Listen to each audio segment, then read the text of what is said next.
오늘은 여러분과 함께 사람을 외모로 취하지 말라는 말씀을 통해서 은혜를 받기 원합니다.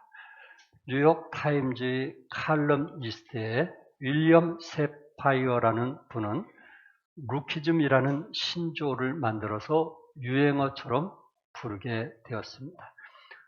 우리말로 번역한다면 외모지상주의라고 할 수 있을 것입니다. 이 루키즘은 아름다워지려는 욕구를 말하는 것이 아닙니다. 오히려 아름다운 사람과 그렇지 못한 사람을 구별하고 한 걸음 더 나아가 이 둘을 차별하는 것을 말합니다. 외모가 아름다운 사람과 아름답지 못한 사람을 나누는 루키즘이라는 단어를 썼습니다. 이런 영향이 이제 흐르면서 참 연예인들이나 가수들이 성형수술을 하게 되었고요. 또한 젊은이들 그 연예인 가운데는 어디 성형수술했냐 노골적으로 이런 질문을 하기도 합니다. 최근에 이 젊은이들도 직장 취직하기 위해서 외모가 중요하다는 그런 생각을 갖기 때문에 너나 나나 할 거 없이 많이들 성형수술하게 된 것을 보게 됩니다. 어떻게 보면 지금 우리가 살고 있는 시대에 갑자기 이 외모를 중요시하는, 그래서 자기 얼굴에 조금 아름답지 못한 거 있으면 과감하게 성형수술하는 그런 사람들을 주위에서 많이 보게 됩니다. 이러한 그 영향으로 이제 많은 생물학자들은 그렇다면 사람의 가치가 어디에 있느냐, 외모에 그 사람의 가치가 있느냐 하는 것을 생각하다 보니까 실제적으로 연구한 결과 미국의 생화학자인 돌프 빈더 박사는 우리 몸무게 70kg 중심으로 해서 어느 정도 물질적인 가치가 나가는가 하는 것을 연구해서 발표를 했습니다. 이 사람 몸을 이제 연구하다 보니까 사람 몸에 세장 한 개를 청소할 수 있는 석회가 있다고 합니다. 여러분 어깨 석회 때문에 수술하신 분들도 있죠. 그래서 그 세장 한 개를 청소할 수 있는 석회, 못 한 개 정도의 철, 커피잔 한 잔 정도의 설탕, 세숫비누 5장 정도의 지방, 성냥 4갑 정도의 인을 추출할 수 있는데 이것을 화폐 단위로 환산하면 $2 98센트가 된다고 합니다. 우리나라 돈으로 한 3,000원 정도 되는 겁니다. 그러니까 70kg 나가는 사람을 우리 몸을 구조를 조사해 보니까 결국 3,000원 정도밖에 안 되는, 그런 데다가 우리가 너무 많은 돈을 투자하는 것이 아닌가라고 말하는 분들도 있습니다. 근데 또 다른 면에서 미국의 예일 대학의 한 생물학자는 이 사람의 가치를 다른 각도에서 연구를 했는데요. 사람 몸속에 있는 단백질, 아미노산, 효소, 호르몬 등과 같은 것을 이 생화학의 원료가 되는 것을 실제적으로 만들기 위해서 돈이 어느 정도 필요한가 봤더니 약 600만 불, 60억 이상이 들어야 된다. 사람 한 사람에 60억. 그리고 이제 이런 것들을 모두 합쳐서 인체의 수많은 세포들을 만든 데는 6천만 불, 600억 이상이 든다고 합니다. 더욱 놀라운 것은 그 세포들을 가지고 살아있는 인간을 만든 데는 얼마나 들 것인가. 이 세상에는 모든 돈을 다 써도 불가능하다, 이렇게 말하고 있습니다. 한마디로 사람의 가치를 돈으로 계산할 수 없다는 것입니다. 그만큼 인간은 가치 있는 존재다라는 것을 말하고 있습니다. 예수님은 이미 2000년 전에 마가복음 8장 36절에서 사람이 만일 온 천하를 얻고도 자기 목숨을 잃으면 무엇이 유익하리요? 우리의 목숨이 온 천하보다 귀하다는 거죠. 그만큼 값지고 소중하다라는 말씀을 하고 있습니다. 최근에 제가 읽었던 책 중에 김원태 씨가 쓴 책에서 가치혁명이라는 책을 읽게 됐는데, 그 가치혁명이라는 책에서 그럼 이렇게 천하보다 귀한 영혼인데 이 천하보다 귀한 영혼이 그 어디에다가 가치를 두고 사느냐에 따라서 그 사람이 누구냐라는 것을 알 수 있다는 거예요. 천하보다 귀한 영혼들이 무엇을 위해서 사느냐 말이에요. 그러면서 이분이 가치라는 것을 정의하면서 자신의 내면 세계에서 가장 먼저 우선순위를 차지하는 것이다. 내면 세계에서 가장 우선순위로 차지하는 것. 그 가치는 다른 사람이 시키지 않아도 계속 행동하게 하는 힘이 있다고 했습니다.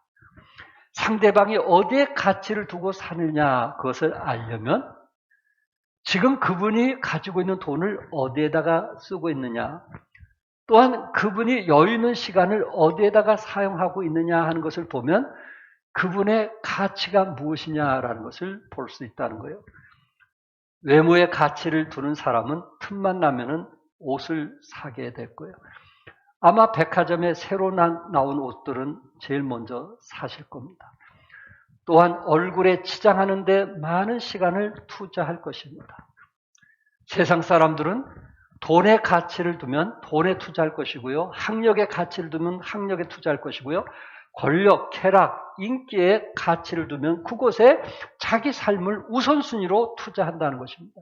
누가 말하지 않아도 자연스럽게 그 일에 우선순위로 투자한다는 것입니다. 그러나 영적인 사람들 가운데 영혼에 대해서 가치를 두는 사람은 불신자에 대해서 시간을 들이고 믿음이 연약한 자에 대해서 시간을 우선순위로 드리게 되고 또 거기에 물질 사용하는 것을 좋아한다는 것입니다. 그렇구나. 나는 천하보다 귀한 가치를 가지고 있는 사람인데 우리는 어디에다가 물질과 시간을 투자하고 있는가? 라는 것을 자신들이 한번 살펴볼 수 있기를 바라고 이렇게 천하보다 귀한 영혼들이 교회에 왔을 때 어떻게 대할 것인가 이미 2000년 전에 교회 안에서 일어난 일을 지금 우리 시대에 성경은 말씀하고 있는 것입니다. 첫째, 외모로 보는 사람은 하나님의 성품과 일치하지가 않다는 것입니다. 하나님은 외모보다는 중심을 보는 사람이기 때문에 혹시 성도들 가운데 사람을 외모로 판단하는 사람이 있다면 지식으로 판단하고 또한 그가 가진 물질로 판단하고 그가 가진 권세를 가지고 판단한다면 그것은 하나님의 마음과는 일치하지 않다는 것입니다. 1절에 내 형제들아 영광의 주 곧 우리 주 예수 그리스도에 대한 믿음을 너희가 가졌으니 사람을 차별하여 대하지 말라. 사도 야고보는 내 형제들아, 그러니까 형제들은 어떤 형제들이에요? 예, 내 형제들, 영광의 주에 대한 믿음을 가진 내 형제들. 최소한 형제라고 하면은 영광의 주에 대한 믿음을 가진 사람인데 영광의 주이신 우리 주 예수 그리스도를 알고 있고 그리고 그 영광을 알 때 그 사람들은 결코 사람을 외모로 취하지 아니한다는 것입니다. 영광의 주 그리스도를 모를 때 믿음이 없을 때는 사람을 보고 취할 수 있지만 최소한 우리가 영광의 주 그리스도에 대한 믿음을 가지고 있는 사람은 그럴 수 없다라고 선언하고 있는 거예요. 사람들 중에 돈을 사랑하는 자는 돈에게 아첨을 하고요. 권력을 사랑하는 자는 권력에게 아첨을 하고요. 인기를 사랑하는 자는 간사함으로 아첨하게 된다는 것입니다. 그러나 하나님의 영광을 아는 자는 사람을 세상의 기준으로 취하지 않는다고 했습니다.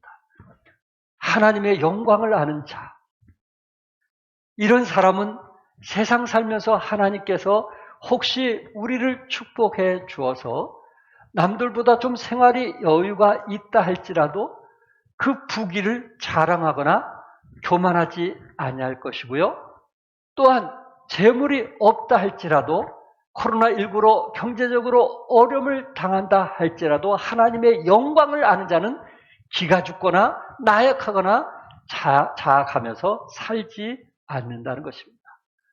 여기서 중요한 것은 하나님의 그 영광의 주를 우리 마음속에 알고 있느냐, 믿고 있느냐, 그거에 따라서 우리는 사람들을 외모로 취할 수도 있고 진실로 그 사람을 대할 수도 있다는 말입니다. 외모로 취한다는 말은 외적인 조건에 근거하여 사람의 가치를 평가하는 피상적인 판단을 말하고 있습니다. 하나님은 사람을 피상적으로 겉으로 판단하지 말라고 우리에게 말씀하고 있습니다. 자, 3절에 우리가 너무 잘 아는 말씀인데 한번 같이 읽어볼까요? 시작. 너희가 아름다운 옷을 입은 자를 눈여겨보고 말하되 여기 좋은 자리에 앉으소서 하고 또 가난한 자에게 말하되 너는 거기 서 있든지 내 발등상의 아래 앉으라 하면 무슨 말인지 이해되시겠죠? 2000년 전에 교회 안에서 있었던 일입니다. 사도 야고보는 교회 안에 남루한 옷을 입은 가난한 사람들이 들어올 때 안내에서부터 혹시 그들을 가볍게 여기지 아니했는가? 또한 금가락지와 아름다운 옷을 입은 사람은 좋은 자리에 모시면서 차별을 두지 아니했는가? 왜 주님은 이렇게 해서는 안 된다고 말씀했을까요? 왜 하나님은 차별을 두어서는 안 된다고 말씀했을까요? 결국은 창조주 하나님께서 여러분과 저를 하나님의 형상으로 만들어졌기 때문에 그렇습니다. 귀하게 여기라는 거예요. 천하보다 귀한 것이니 귀하게 여기라는 것입니다. 사무엘상 16장 7절에 내가 보는 것은 사람과 같지 아니하니 사람은 외모를 보거니와 나 여호와는 뭘 보느니라 했어요? 중심을 보느니라. 하나님께서 사울을 패하고 이제 다음 2대 왕을 세우려고 했을 때 사무엘에게 다윗의 아버지 이새에게 찾아가라 했어요. 그런데 사무엘 선지자가 다윗의 그 아버지 이새를 만나면서 형제들을 불러오라고 했습니다. 그럴 때 이새는 이제 다른 형제들은 다 불렀는데 막내인 다윗은 부르지 않았어요. 아직 그 아이는 어리기도 하고 또한 그 다른 형제들처럼 잘생기지 못했기 때문에 그냥 목동으로 만족을 했고 다른 형제들이 하나님으로부터 기름 붓기를 원했다는 거예요. 사무엘 선지자도 외모를 보았다는 것이고요. 그의 아버지 이새도 외모를 봤다는 것이고요. 형제들도 외모를 가지고 자랑했다는 거예요. 그러나 하나님은 지금 사무엘 선지자에게 뭘 얘기하고 있냐면은 나 여호와는 뭘 보느니라? 중심을 보느니라. 우리가 어떤 마음으로 주님을 사랑하고 있느냐 그 마음을 본다는 거예요. 로마서 2장 11절에서도 이는 하나님께서 외모로 사람을 취하지 아니하심이라. 하나님은 외모로 취하지 아니하고 그 마음을 보고 그의 성품을 보고 하나님께서는 그를 통해서 일을 하신다는 거예요. 그러니까 하나님은 선택하시되 외모적으로 잘생겼던 사람, 조금 더 많은 것을 가진 사람, 또한 지위가 높은 사람, 또한 사회에서 성공한 사람, 그런 사람들에게 이제 가치를 두는 것이 아니고 가진 사람이든 못 가진 사람이든 하나님은 모두 다 귀하게 여긴다는 겁니다. 여러분이 아신 대로 조선시대는 양반 출신이 아니면 아무리 똑똑해도 과거에 응시조차 못했던 거 기억합니다. 마틴 루터킹 목사님은 침례교회 목사입니다. 아버지도 할아버지도 목사님이셨거든요. 그는 흑인으로서 꿈이 있다는 얘기를 여러분에게 누누이 드렸습니다. 그분이 목회하던, 그러니까 지금으로부터 이미 돌아가셨지만 50년 전만 해도 백인 아이들이 타는 버스에 흑인들이 타지를 못했습니다. 차별이 심했습니다. 필리핀은 아직도 주인이 타는 엘리베이터와 식모가 타는 엘리베이터가 구분이 되어 있다고 합니다. 모든 인간을 하나님의 형상으로 지으셨는데 이렇게 사람들은 인간을 이제 참 평등하게 보지 못하고 차별하는 안타까움을 보게 됩니다. 잠언 14장 31절에 가난한 사람을 학대하는 자는 그를 지으신 이를 멸시하는 자요. 궁핍한 사람을 불쌍히 여긴 자는 주를 뭐하는 자니라? 공경하는 자니라. 오히려 어렵고 힘든 사람을 불쌍히 여기는 그 사람이 주님을 공경하는 것이고요. 가난한 사람을 학대하는 사람은 오히려 그를 만드신 하나님을 멸시하는 것이다. 이렇게 말씀을 하고 있습니다. 인간의 가치가 소유에 많고 적음에 있지 않은 거 믿으시죠? 인간이 소중하고 존엄한 것은 하나님의 형상으로 지음을 받았기 때문에 하나님께서 여러분들을 얼마나 귀하고 소중하게 여기느냐 하는 것을 말씀하고 있습니다. 자, 2장 4절에 너희끼리 서로 차별하며 악한 생각으로 판단하는 자가 되는 것이 아니냐. 이 말씀에서 두 가지 의미를 말하고 있어요. 첫째는 차별 대우를 하는 사람은 공동체를 무너뜨린다는 것입니다. 너희끼리 서로 뭐하며? 차별하며라는 말은 끼리끼리 당파를 만들어서 교회 분파를 일으키기를 좋아한 사람을 말합니다. 사람을 차별 대우하는 것은 인간이 사는 곳에는 어느 곳에나 있을 수 있습니다. 여러분이 밖에 조금만 나가든지 동호회 다든지 이런 데는 어느 곳이든지 차별이 있습니다. 실력 있는 사람은 대우하고 실력이 없는 사람은 우습게 보고 어디에 가든지 있습니다. 그러나 그리스도 안에 있는 사람들, 영광의 주를 맛본 사람들은 적어도 교회 안에서는 세상을 닮아가서는 안 된다는 것입니다. 왜냐하면 예수님의 피값으로 세운 교회이기 때문에 그렇습니다. 두 번째로 차별 대우는 악한 동기에서 나온 것이므로 사랑의 공동체를 파괴한다는 것입니다. 4절에 뭐라 했어요? 악한 생각으로 판단하는 자, 악한 생각으로 판단하는 자. 이 말은요, 악한 동기로 사람을 판단하는 뜻입니다. 그러니까 이 판단 자체가 어떠한 동기예요? 악한 동기란 말이에요. 악한 동기, 끼리끼리라는 악한 동기로 판단하기 때문에 그것이 잘못되었다는 거예요. 누구를 보든지 선한 동기로 사람을 분별해야 바로 판단할 수 있습니다. 우리가 교회에 출석하는 성도들을 선한 동기로 분별할 때 모든 사람이 귀하게 보이는 것입니다. 선한 동기로 사람을 분별하면요, 부자나 가난한 자나 다 귀한 사람들입니다. 가난한 자를 귀히 여긴다고 해서 부자를 홀대하는 것도 잘못입니다. 서로 귀히 여기되 나은 사람이 좀 있다면, 조금 더 다른 사람보다 나은 사람이 있다면 다른 사람을 아비 마음처럼, 어미 마음처럼 좀 이렇게 품고 이해하고 사랑한다면 사랑의 공동체가 회복이 될 것입니다.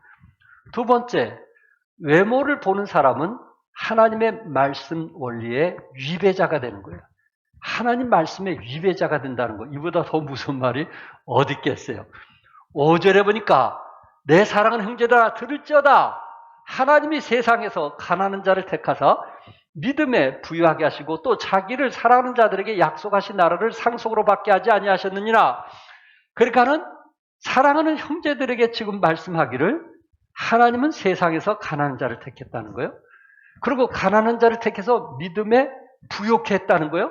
그리고 믿음에 부욕해 했을 뿐만 아니라 하늘나라의 기업을 약속했고 저들에게 상속권을 주었다는 말씀입니다. 아, 이런 축복이 어디 있겠어요? 이런 축복이 어디 있겠어요? 하나님은 가난하다고, 또한 죄인이라고, 세인이라고, 안진뱅이로서 구걸한다고 구원해서 죄시키는 분이 결코 아니시라는 거예요. 오히려 예수님은 가난한 자를 택하여 무엇을 부욕했어요? 무엇에 부욕했어요? 믿음에 부유하게 하셨다. 그러니까 혹시 생활에 어려움이 있다고 해서 믿음이 약했다 이렇게 말하면 되겠어요? 안 되겠어요? 가난하다고 해서 내가 믿음이 없다 그렇게 말하면 되겠어요? 안 되겠어요? 이것도 하나님 말씀의 위배자가 되는 거예요. 하나님은 오히려 가난한 자, 무언가 하나님을 간절히 의지하고 하나님 없이는 살 수 없는 그 간절한 마음을 가진 사람에게 믿음의 풍성함을 허락해 주신다고 했어요. 우리 하나님은 죄인을 부르시기 위해서 오셨다고 했고 세상에 미련한 것들을 택하사 지혜 있는 자들을 부끄럽게 하셨다고 했고 세상에 악한 것들을 택하사 강한 것들을 부끄럽게 하셨다고 했고 세상에 천한 것들과 멸시받는 것들 것들과 없는 것들을 택하사 있는 것들을 폐하려 오셨다고 말씀하고 있어요. 하나님은 가난한 자나 병든 자만 구원하시기 위해서 오셨단 말은 결코 아닙니다.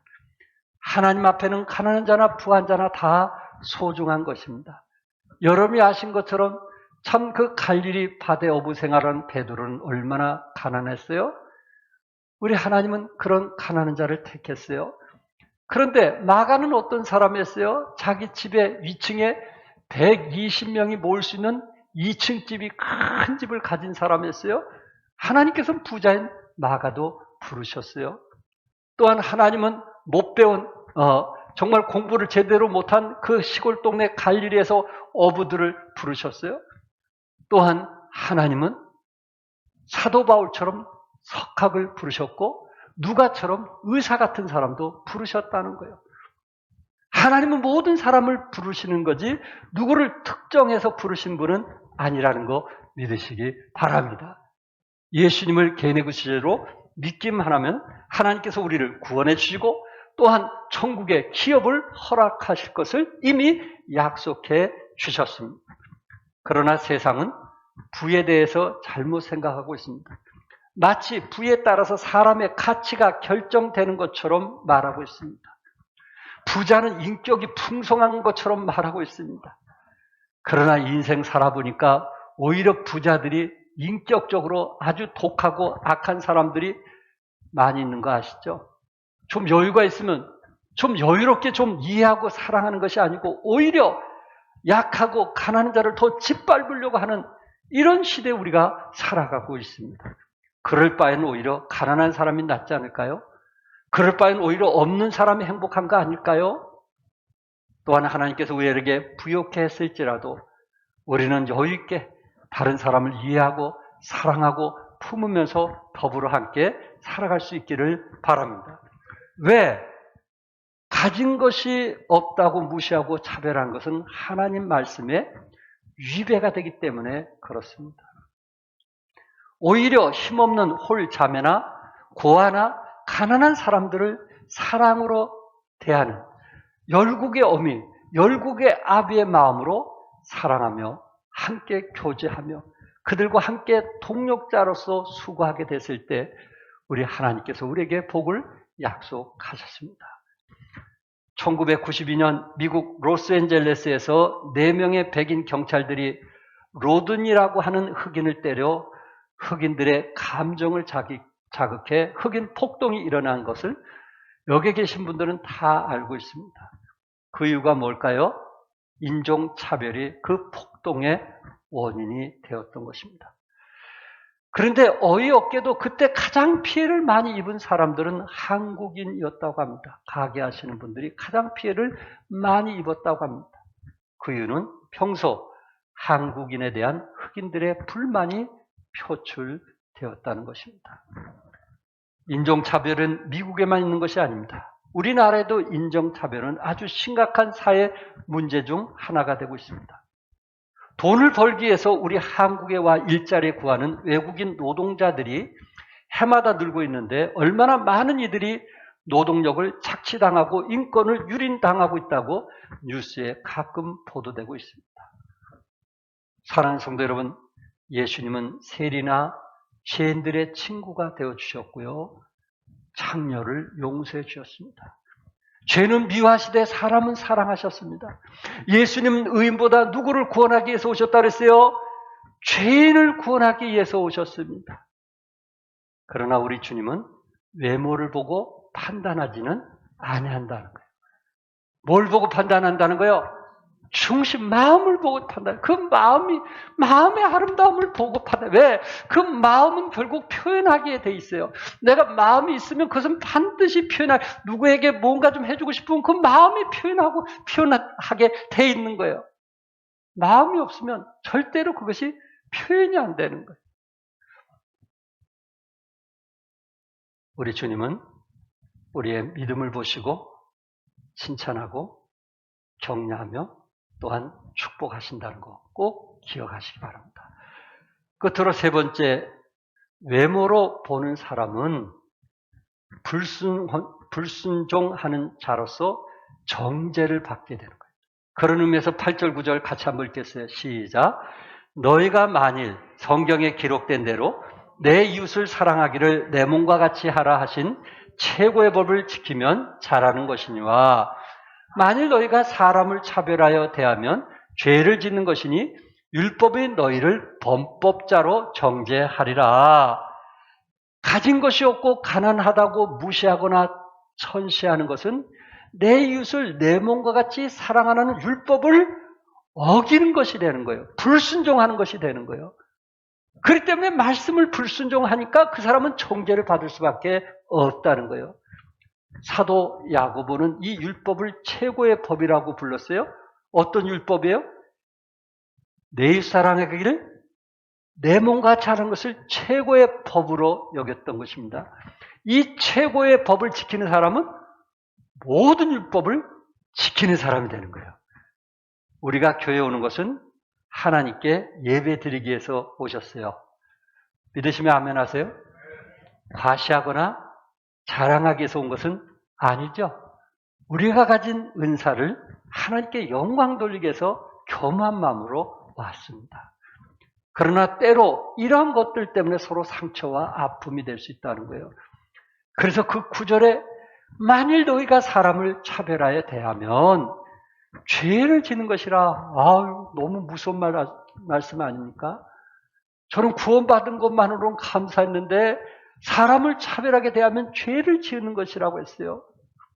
외모로 판단하는 것은 죄라는 거예요. 혹가다가 이런 사람들을 우리 주위에서 볼 수 있어요. 사람들 가운데 자기보다 부자에게는 비굴할 만큼 잘하려고 하면서 가난한 사람은 본능적으로 무시하는 경우들이 있습니다. 그 이유가 무엇일까요? 아마 부자에게 잘하는 것이 뭔가 이득을 얻기 위해서일 것입니다. 가난한 사람에게는 얻을 것이 없기 때문에 무시할 수 있어요. 또 하나는 부자에 대한 소망이 있기 때문에 언젠가 나도 저 사람처럼 부자가 될 것을 생각하고 부자에 대해서 곁에 가서 함께하는 경우도 있을 수 있다는 거예요. 여러분이 아신 대로 예수님은요, 죄인들과 세리들은 친구라고 말씀했지만은 바리새인들은 엄청나게 책망을 했습니다. 사도 바울의 한 예만 든다 할지라도 바리새인, 그가 스스로 나는 바리새인 중에 바리새인이라고 했는데 어릴 때부터 그가 자라면서 성장하기까지 이 바리새인들은 흠이 없는 사람이었어요. 아니, 사도 바울 자신이 그렇게 얘기했잖아요. 나는 바리새인으로서 흠이 없는 사람이라. 그렇다면은 그는 나보다 더 뛰어나고 도덕적으로 더 위대한 사람이거든요. 어릴 때부터 그들은 구약 성경을 연구하고 십계명과 또한 그 613가지의 법을 지키면서 철저하게 살아왔어요. 안식일 철저히 지켰고요. 그리고 하나님이 원하신 대로 제사를 철저히 드렸고요. 자기가 살아오면서 그 법을 어긴 적이 없습니다. 많은 제사들을 철저하게 저들은 지켜왔고 몸에 배인 사람들입니다. 그런데 왜 예수님께서 저희들을 독사의 새끼들이라 하고 해칠한 무덤들이라고 하면서 책망했을까요? 세리와 죄인들은 내 친구라고 하면서 왜 바리새인들은 내쳤을까요? 그 이유는 바리새인들이 세리와 죄인들을 구분했기 때문에 그렇습니다. 나는 의롭고 저들은 죄인이라고 했기 때문에 그렇습니다. 나는 저들보다 나은 사람이라고 했습니다. 하나님 보시기에 똑같은 사람인데 나는 저들보다 많은 율법을 통해서 흠이 없는 사람이라고 항상 자신을 드러내기를 좋아했다는 것입니다. 나는 당신보다 많은 것을 안다고 스스로 자랑했고 교만했던 것입니다. 하나님은 이런 사람을 내친다는 거예요. 하나님은 이런 사람을 기뻐하지 아니하신다는 거예요. 그렇구나. 우리 하나님은 우리가 가진 은사로 상대방을 섬기며 세우기를 기뻐하신 하나님인 거 믿으시기 바랍니다. 우리는 섬기기 위해서 주님이 우리에게 은사를 주었지 자랑하고 드러내기 위해서 주신 것이 아닙니다. 그러다 보면 우리는 판단하게 되고 차별하게 되고 우리도 생각지 않게 다른 사람을 무시할 수도 있다는 것입니다. 그러면서 그 10절과 11절에 누구든지 온 율법을 지키다가 그 하나를 범하면 모두 범한 자가 되나니 간음하지 말라 하시니까 또한 살인하지 말라 하셨은즉 즉 내가 비록 간음하지 아니해도 살인하면 율법을 뭐한 자가 되느니라? 범한 자가 되느니라. 이 원리에 의하면 사람을 차별 대우하면 이것은 간음과 살인에 해당된다고 말하는 거예요. 아니 지금 사람 차별에 대한 얘기를 하다가 왜 살인과 간음을 얘기할까요? 그 이유는 법 하나를 범하게 됐을 때 모든 법을 범하는 것과 같다는 거예요. 그래서 내가 사람을 차별하다가 그가 상처를 받아서 실족하게 되면 그것이 바로 살인자가 되고 간음한 자와 같다는 거예요. 얼마나 무서운 말이에요. 차별하는 것은 우리가 어떻게 보면 죄가 작은 것으로 생각할 수 있고 간음죄와 살인죄는 아주 중죄로 크게 여길 수 있는데 오늘 본문에서 결국은 율법 중에 하나를 범하면 모든 것을 범한 것과 같다. 이렇게 성경은 말씀하고 있는 거예요. 이처럼 편애하거나 과시하는 자들도 율법의 정죄를 받는다는 거예요. 오히려 간음과 살인죄를 범한 자와 같다는 것을 성경은 말씀하고 있어요. 누구든지 온 율법을 지키다가 그 하나를 범하면 모든 범한 자가 되나니. 이 말씀이 참 무서운 말 아닐까요? 그 하나를 범하면 모든 범한 자가 되나니. 차별하면 상대방을 살인한 것과 같다는 거예요. 살인자라는 거예요. 간음자라는 거예요. 다윗만 살인하고 간음한 것이 아니고 우리도 다윗처럼 살인자가 되고 간음자가 된다는 거예요. 우리가 경건하고 깨끗한 척을 하면서 우리 마음속에 누군가 차별하고 있다면, 누군가 우리가 실족시키고 누군가 나약하게 만들고 있다면 그것이 우리가 살인자요 간음자가 된다는 무서운 말씀을 한 거예요. 그러면서 12절에 너희는 자유의 율법대로 심판받을 자처럼 말도 하고 행하기도 하라. 자유의 율법이라는 것은 자유를 주는 율법이란 말입니다. 이것을 좀 더 쉽게 야고보서 1장 25절에서는 자유롭게 하는 온전한 율법을 들여다보고 있는 자는 듣고 잊어버린 자가 아니요 실천하는 자니 이 사람은 그 행하는 일에 무엇을 받으리라 했어요? 복을 받으리라. 자유롭게 하는 온전한 율법. 결국 하나님 말씀을 가르치는 것인데 하나님의 말씀은 여러분과 저를 구속하기 위한 것이 아니고 우리에게 자유를 주기 위해서 허락한 거죠. 맞죠? 자유를 주기 위해서 허락했어요. 그런데 우리가 자유를 가지고 하나님을 섬길 수 있어요. 내가 할 수도 있고 안 할 수도 있어요. 그렇게 따를 수도 있고 안 따를 수도 있어요. 그러나 그 자유 속에서 우리가 행동하고 말한 거에 대해서는 하나님께서 심판하시겠다는 말이에요.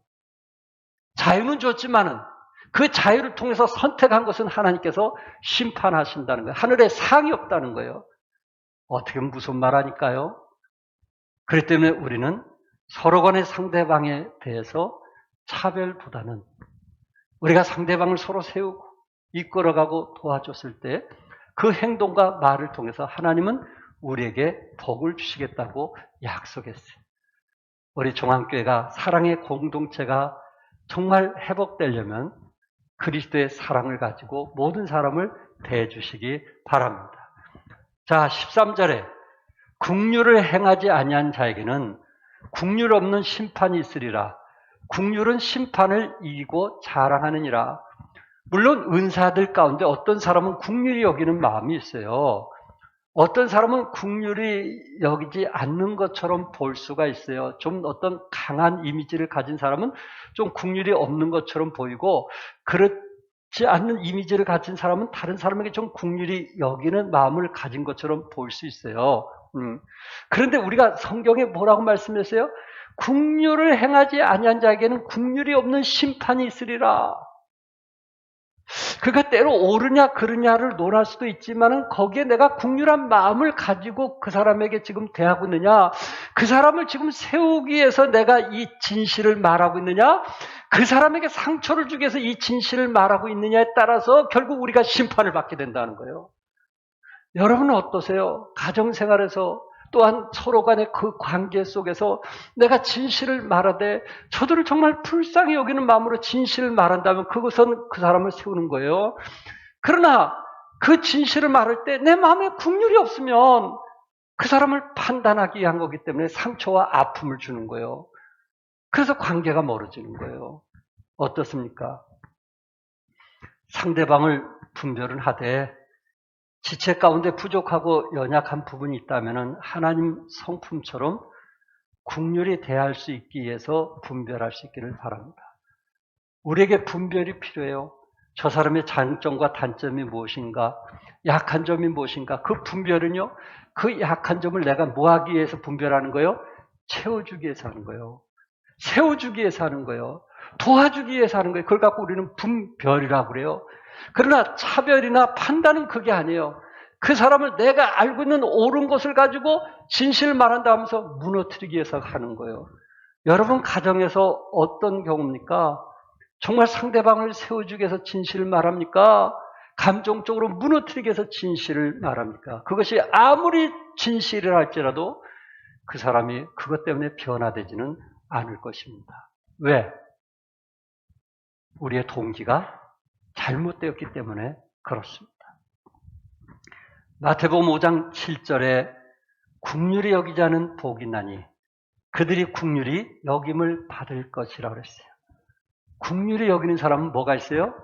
복이 있어요. 그리고 그들이 하나님으로부터 국률이 여김을 받게 될 것입니다. 그러므로 그리스도 안에서 우리가 국률이 여기고 어떤 사람이 왔든지 사랑으로 대할 수 있기를 바랍니다. 21세기를 우리는 가정 파괴의 시대라고 말합니다. 21세기. 이게 미국이나 유럽의 얘기만은 이제는 아닙니다. 대한민국에도 가정이 파괴되는 그런 시대에 우리는 살아가고 있습니다. 그 이유를 많은 사람들이 이런 거 저런 걸로 얘기하고 있지만은 종합적으로 사람들이 가정이 파괴하는 경우가 뭐냐면 이 컴퓨터, 또한 인터넷, 또한 SNS의 그 발달로 이 현대인들이 더욱더 개인화가 되어가고 있다는 것입니다. 그러나 사람이 아무리 좋은 환경이 있어도 아무리 좋은 놀잇감이 있어도 이 공동체를 멀리하면 외로움에 빠진다는 것입니다. 때로 우울증으로 자살하는 경우들이 그래서 더 많다는 것입니다. 그런 의미에서 우리는 교회는 사랑의 공동체가 되어야만 합니다. 어느 걸 누가 와도 우리는 받아줄 수 있는 그런 마음의 준비가 되어 있어야 하는 것입니다. 윌리엄 스펜서라고 하는 분은 교회는 용서받고 용서하는 사람들의 모임이어야 한다라고 말했어요. 맞아요. 교회 와서 용서받지 못한다면 어디서 용서받을 수 있겠어요? 교회에서 이해가 되지 않는다면 어디서 이 사람이 이해를 받을 수 있겠어요? 우리가 앞서가는 사람이 용서하고 이해하고 긍휼히 여기며 불쌍히 여기는 것을 교회에서 나누고 교회에서 배워줘야지 교회에서 악한 마음을 배워서는 안 된다는 것입니다. 주님은 우리에게 세 계명을 주었어요. 여러분이 잘 아신 대로 요한복음 13장 34절과 35절에 세 계명을 너에게 주노니 서로 뭐하라? 사랑하라. 우리 주님께서 우리에게 주신 세 계명, 예수님이 이 땅에 오셔서 우리들에게 직접 주신 세 계명, 서로 사랑하라. 내가 너희를 사랑한 것 같이 너희도 서로 사랑하라. 너희가 서로 사랑하면 이로써 모든 사람이 너희가 내 제자인 줄 알리라. 제자인 줄 알리라. 사랑하는 성도 여러분, 교회 안에 어떤 누가 들어오든 어떤 성향을 가졌든 우리는 그리스도의 사랑으로 품고 용서하고 사랑하고 그들을 세워주면서 사랑의 공동체가 되시기를 주님의 이름으로 축복합니다. 기도하겠습니다.